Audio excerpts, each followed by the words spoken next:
कोकण पदवीधर मतदारसंघामध्ये महाविकास आघाडीकडून रमेश कीर हे उमेदवार आहेत। ते काँग्रेस पक्षाचे आहेत। त्यांनी सुद्धा या निवडणुकीच्या प्रचारामध्ये जोरदारपणे एंट्री घेतली आहे। पदवीधर तरुणांमध्ये 80% बेरोजगारी आहे असं त्यांनी पत्रकार परिषदेत सांगितलं आहे। त्यांनी कोणकोणते मुद्दे या पत्रकार परिषदेमध्ये उपस्थित केले त्याचा हा सविस्तर रिपोर्ट। महाविकास आघाडीतर्फे कोकण पदवीधर मतदारसंघासाठी मी ही निवडणूक लढवत आहे काँग्रेस पक्षातर्फे।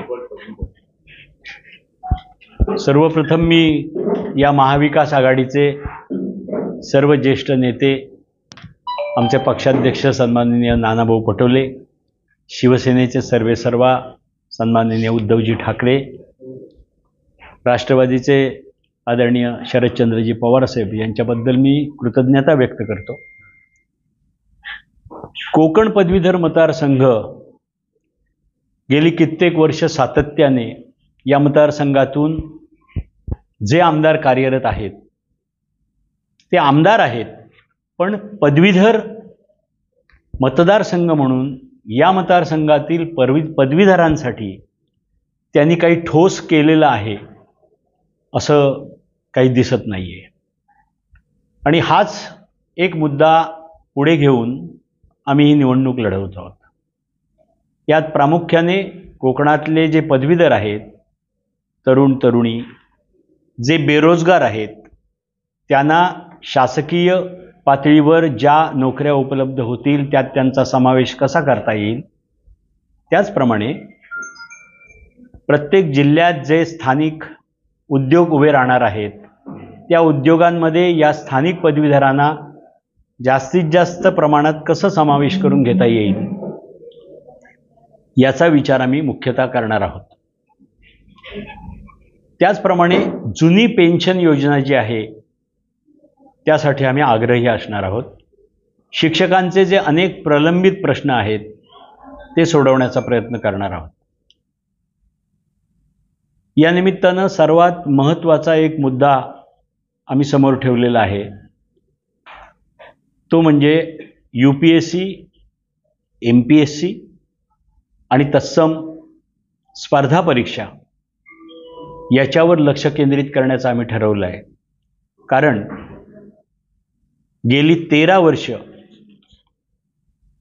कोकण विभागीय परीक्षा मंडळ महाराष्ट्र राज्यात पहिलं येत आहे। कोकणातली मुलं अत्यंत बुद्धिमान हे सिद्ध झालेलं आहे। तरीही खेदाने नमूद करावं असं वाटतं की UPSC, MPSC किंवा तत्सम स्पर्धा परीक्षांमध्ये आमच्या या कोकणातल्या मुलांना या परीक्षांमध्ये जास्त यश मिळवत आहेत असं दिसत नाही। त्यामुळे कोकणातल्या शैक्षणिक संस्थांना प्रोत्साहन देऊन, त्यांच्या मागे उभं राहून, वेळप्रसंगी त्यांना आर्थिक पाठबळ देऊन या स्पर्धा परीक्षा मार्गदर्शन केंद्र चांगल्या पद्धतीने त्यांनी चालवावीत आणि कोकणातल्या मुलांना, पदवीधर मुलांना या परीक्षांसाठी एक चांगला प्लॅटफॉर्म आपण निर्माण करावा, ही आमची खरी त्याच्यामागची तळमळ आहे।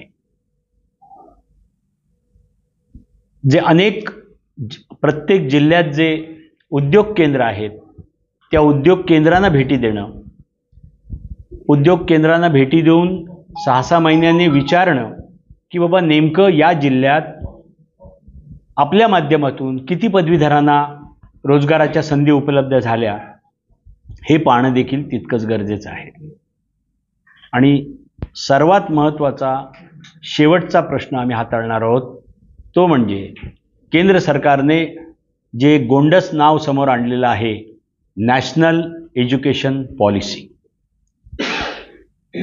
मी गेली तब्बल 30 वर्ष शिक्षण क्षेत्राशी निगडित आहे। शैक्षणिक संस्था, पालक, शिक्षक, विद्यार्थी यांच्या प्रश्नाशी मी निगडित आहे आणि म्हणूनच मला असं वाटतं की नॅशनल एज्युकेशन पॉलिसी जर पूर्णत्वाने राबवली गेली तर कोकणातल्या ग्रामीण भागातील शिक्षण संस्थांना त्याचा जास्त नुकसान होण्याची शक्यता आहे. काही कालावधीनंतर या नवीन धोरणामुळे ग्रामीण भागातल्या शिक्षण संस्था बंद पडतील, म्हणजेच ग्रामीण भागातील सगळ्या शाळा हळूहळू बंद पडतील आणि ग्रामीण भागातील मुलांना शिक्षणाच्या संधींपासून ते वंचित राहतील. हा अतिशय गंभीर मुद्दा आहे आणि या मुद्द्यावर मला वाटतं जनमत तयार करणं, शिक्षण संस्थांना एकत्रित घेणं, याच्यावर मनन करणं, चिंतन करणं, या पॉलिसीचा अभ्यास करणं, या सगळ्या शिक्षण संस्थांना हे पटवून देणं, त्यांचे विचार त्याच्यावर ऐकणं, हा एक मोठा कार्यक्रम हाती घ्यायला लागेल आणि कोकणातली शैक्षणिक चळवळ जी आहे ती अबाधित राखण्यासाठी याच्यावर आवाज उचलणं क्रमप्राप्त आहे असं मला वाटतं. त्याचप्रमाणे जे आता UGCच्या माध्यमातून चाललेलं आहे, तुम्ही स्वायत्तता घ्या, तुम्ही स्वायत्तता घ्या, बस हा एकच घोषा आहे. म्हणजे सरकार हळूहळू आपल्या सर्व जबाबदाऱ्यांपासून मुक्त होऊ पाहत आहे आणि तो संपूर्ण भार जो त्या संस्थांवर येणार आहे, आर्थिक भार, तो त्यांना पेलणार आहे का, मुळात हे फिजिबल आहे का, हे देखील पाहणं गरजेचं आहे. शहरांची गोष्ट एक वेळ मी समजू शकतो, परंतु ग्रामीण भागासाठी हा विचार खूपच घातक ठरेल असं मला प्रामाणिकपणे वाटतं. आणि म्हणून राजकारण थोडंसं बाजूला ठेवून मी या मतदारसंघाकडे केवळ शैक्षणिकदृष्ट्या या विभागात चांगलं काम व्हावं, कोकणातली शैक्षणिक चळवळ ही मुळातच चांगली आहे, ती तशीच सुदृढ राहावी आणि कोकणातल्या मुलांना स्पर्धा परीक्षा असोत, UPSC MPSC असो किंवा अन्य परीक्षा असोत, याच्यासाठी एक चांगलं मार्गदर्शन केंद्र मिळावं. कारण या परीक्षा उत्तीर्ण होण्यासाठी प्रत्येकाला मुंबई, पुणे, दिल्ली या ठिकाणी जाणं नाही परवडणार आहे कोकणातल्या मुलांना. म्हणून त्यांना इथे चांगल्या संधी उपलब्ध व्हाव्यात या हेतूने मी ही निवडणूक लढवणार आहे. आत्ता 12 तारखेला अधिकृतपणे महाविकास आघाडीचा उमेदवार म्हणून माझ्या नावाला मान्यता मिळाली. मी तेव्हापासून फिरतोय, मला एक गोष्ट तीव्रतेने जाणवली. लोकांच्यात प्रचंड नाराजी आहे की विद्यमान आमदारांनी पदवीधरांसाठी म्हणून ठोस कुठलंही काम केलेलं दिसत नाहीये आणि हीच लोकांची मोठी नाराजी आहे. कसं आहे, पदवीधर मतदारसंघातल्या आमदाराने रस्ता केला, साकव केला, एक कॉम्प्युटर भेट दिली. मला वाटतं ही कामं करूच नयेत असं नाही, पण ही अपेक्षित नाही आहे. कारण स्थानिक आमदार आहेत ना, त्यांचं ते कामच आहे, त्यांचा मतदारसंघ त्याच्यावर लक्ष देणं हे. या आमदाराचं काम असं मला वाटतं हे फक्त स्पेसिफिक काम आहे, पदवीधरांसाठी काम आहे, बेकारांसाठी काम आहे, शिक्षण क्षेत्रावर लक्ष ठेवणं, शिक्षकांचे प्रश्न सोडवणं आणि त्याच्यासाठी चळवळ उभारून काम करणं हे मला वाटतं या आमदारांचं काम आहे. आणि म्हणून मी त्याला राजकारण विरहित हा जो सारखा शब्द वापरतोय तो म्हणून वापरतोय. सरकार कुणाचंही असू दे, आपण ज्यांचं नेतृत्व करतो त्यांच्यासाठी परिषदेत त्यांचे प्रश्न मांडणं, ते घसाला लावणं, त्यात उत्तर मिळवण्याचा प्रयत्न करणं हे प्रामुख्याने यांचं काम असावं असं मला वाटतं. ते पदवीधर मतदारसंघाचे आमदार आहेत असं तुम्ही म्हणता, मी फक्त म्हणतो ते आमदार आहेत. ते आमदार आहेत, पदवीधरांचे आमदार ते नाही आहेत. तसं त्यांनी कुठलंही काम केलेलं नाही आहे. ते त्यांना कळेल, या 26 तारखेला त्यांना हे कळेल. माझा विश्वास आहे की मतदारच ते उत्तर देतील की तुम्ही फक्त आमदार म्हणून 12 वर्ष राहिलात, आमच्यासाठी तुम्ही आमचं नेतृत्व केलं नाहीत. हे त्यांना 26 तारखेला उत्तर मिळेल याचा मला विश्वास आहे. लोकसभा निवडणुकीत महाविकास आघाडीचा उत्साह वाढला, तो उत्साह ह्या पदवीधरमध्ये दिसून येईल काय? कसं आहे की कोकणात थोडासा वेगळा इथे निकाल लागलेला आहे, त्याच्यामुळे स्वाभाविकपणे थोडंसं, किती नाही म्हटलं तरी कार्यकर्त्याला थोडंसं असं वाटणं स्वाभाविक आहे. पण मला एक खात्री आहे, या निवडणुकीच्या निमित्ताने तुम्हाला 26 तारखेपर्यंत हे जाणवेल की हा बदल झालेला आहे आणि कार्यकर्त्यांनी ही निवडणूक मनावर घेतलेली आहे. कारण मी आता फिरतोय, मी कालसुद्धा मी सिंधुदुर्गातून आलो, तिथे मी 7 सभा घेतल्या. मी लांज्यात घेतली, रात्री रत्नागिरीला घेतली, आज मी रत्नागिरी शहर शैक्षणिक संस्था घेऊन मी खेड, दापोली, मंडणगडला आज रात्री माझी सभा आहे. ती करून मी उद्या शहापूर, कर्जत या सगळ्या ठिकाणी मी प्रचाराला जाणार आहे. त्यामुळे चांगलं वातावरण आहे. महाविकास आघाडी म्हणून अतिशय चांगलं वातावरण आहे. सर्व पक्ष आपापल्या परीने मदतच करत आहेत. त्यामुळे मला खरंच सांगतो, मला काही फार याच्यात चिंता वाटत नाही. कोकणात किती बेरोजगार आहेत? आघाडी पक्षात उपस्थित राहणं अपेक्षित होतं का त्यांना बोलावलं होतं? नाही, असं नव्हतं. याचं कारण मी ही पत्रकार परिषद आज घेईन हे देखील नक्की नव्हतं. कारण मी इथे मुक्कामाला येईन हेही नक्की नव्हतं. मी रात्री आलो आणि रात्री सांगितलं की बाबा उद्या सकाळी 11ला ठेवा. कारण मी आज कोणाला इथे बोलवू शकलो नाही. बोलवलं नाही नव्हे, मी बोलवू शकलो नाही. आत्ता देखील मी तुम्ही यायच्या आधी 3 संस्थांना भेटी देऊन आलो आणि आत्ता मी परत ही पत्रकार परिषद झाली की इतर शैक्षणिक संस्थांना भेटी द्यायला मी जातोय. त्यामुळे असं कुठे आम्ही ठेवलेलं नाही बाबा हे मान पान हे आले नाहीत ते आले नाहीत. ते सगळे माझ्याबरोबर. काल शिवसेनेचे सगळे नेते माझ्याबरोबर बसलेले होते. इथे बैठक झाली आमची. पदवीधरला जे मतदार असतात त्यांना तुम्हाला घेऊन मतदान केंद्रापर्यंत पोहोचायचं असतं. एक नेटवर्क की जे भारतीय जनता पार्टीकडे आहे हे गेल्या लोकसभा निवडणुकीत दिसलं, तसं नेटवर्क महाविकास आघाडीकडे आहे का की बूथ वाईज गावातून तालुक्यापर्यंत यंत्रणा? थोडंसं त्याच्यामध्ये अजून ऍड करतो. बेसिकली काँग्रेसची तेवढी ताकद या मतदारसंघामध्ये जाणवली नाही, तर हे काम तुम्हाला मित्र पक्षांच्या मदतीने करावं लागणार आहे. जे कॉर्डिनेशन आहे ते एवढं झालं. कसं आहे, ही तुम्ही नाण्याची एक बाजू सांगतात.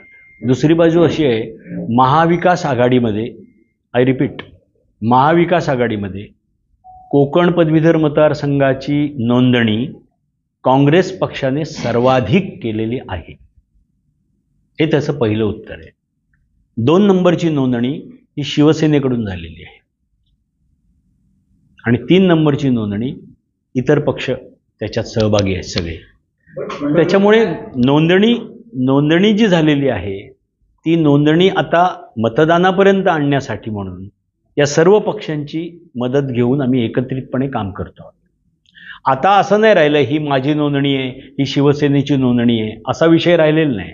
आता जी नोंदणी झालेली आहे त्या मतदारांना मतदान केंद्रावर आणण्यासाठी आमचे एकत्रित प्रयत्न आता चालू आहेत आणि ते पालघरपासून सिंधुदुर्गपर्यंत व्यवस्थित पद्धतीने हे प्लॅनिंग चालू आहे आणि ते करणं क्रमप्राप्तच आहे. असं नाही आहे की इथं प्रोसेस आहे इलेक्शनची. आज जिल्ह्यात कुठच्या जिल्ह्यांमध्ये रिस्पॉन्स चांगला मिळतोय किंवा कमी असं म्हणत?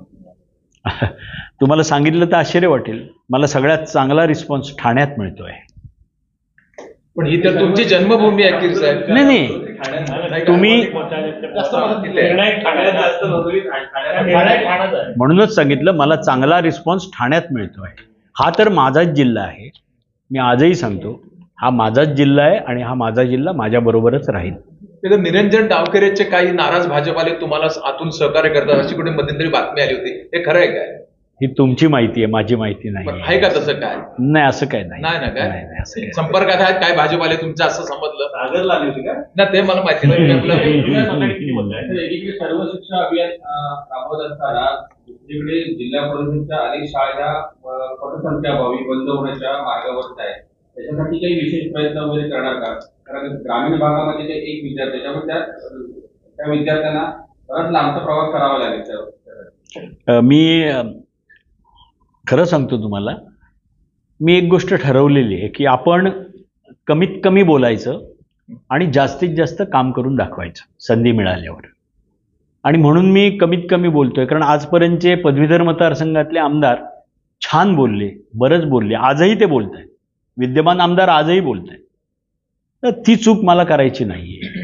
विषय खूप आहेत, समस्या खूप आहेत आणि मी मगाशी सांगितलं की या मतदारसंघातल्या आमदाराचं खरं कार्यक्षेत्र हे शैक्षणिक क्षेत्रावर लक्ष ठेवणं हे आहे. हे मला स्वतःला मान्य आहे की त्याने तिथेच आधी पहिल्यांदा काम केलं पाहिजे. कारण पदवीधर जे आहेत ह्या शिक्षण क्षेत्रातूनच वर येणार आहेत ना सगळे पदवीधर. त्यामुळे अनेक प्रश्न आहेत, तुम्ही म्हणता ते बरोबर आहे. पण हे सगळं मी एकदम करेन, जादूचा प्रयोग होईल असं काही होणार नाही आहे. त्यामुळे मी पहिल्यांदा फोकस ठेवलेला आहे युवकांसाठी, पदवीधरांसाठी, त्यांच्यासाठी काम करणं. UPSC MPSC परीक्षा यांना त्या शैक्षणिक संस्थांना मदत करणं. आधी बेसिकवर लक्ष देऊया आणि मग इतर करूया. कारण शिक्षण त्यांचे आमदार आहेत ना स्वतंत्र, परत शिक्षकांचे परत आमदार आहेतच.